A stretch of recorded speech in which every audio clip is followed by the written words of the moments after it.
Hello दोस्तों, नमस्ते, प्रणाम। कैसे मानी लो आप लोग। हम तो आशा करते हैं आप लोग बहुत अच्छा खोलो। आज हम आप लोग के एगो बहुत ही प्यारा झूमर सुनाते हैं। आप लोग के कैसे लगे कमेंट करब लोग। अगर गीत के पूरा आनंद लेवे के होई तो ये गीत लास्ट ले सुनम लोग, काहे कि बिना लास्ट ले सुन ले कुछ भी समझ में ना आई। तो आई लोग गीत सुनी लो और कमेंट करके जरूर बताए लोग कि कैसे लगा।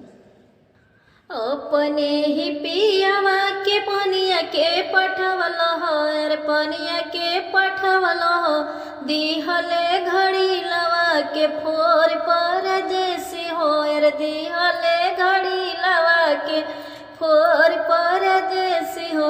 ऋषि मोरे लागे मरलो एक चटकनवा हो, अरे एक चटकनवा हो, ऊ त गईले हमारा से रूस परदेसी हो, अरे ऊ त गईले हमारा से रूस परदेसी हो। रहिया के चल तो बटहिया मोरे भैया हो, बटहिया मोरे भैया हो, कहीं देखल पियावा हमार परदेसी हो, कहीं देखल पियावा हमार परदेसी हो।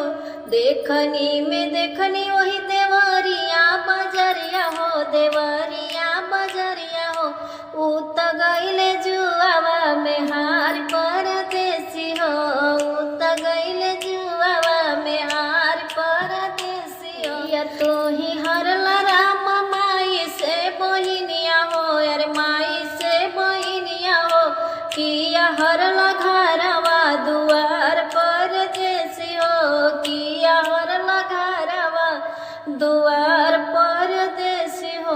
नाही हम हरनी धनिया माई से बहिनिया हो, अरे माई से बहिनिया हो, नाही हरनी घरवा दुआर परदेसी हो, नाही हरनी घरवा दुआर परदेसी हो। गड़िला के फुटले मरलू एक चटकनवा हो, अरे खींची चटकनवा हो, हम त गईनी तोहरा के हार परदेसी हो, हम त गईनी तोहरा के हार परदेसी हो।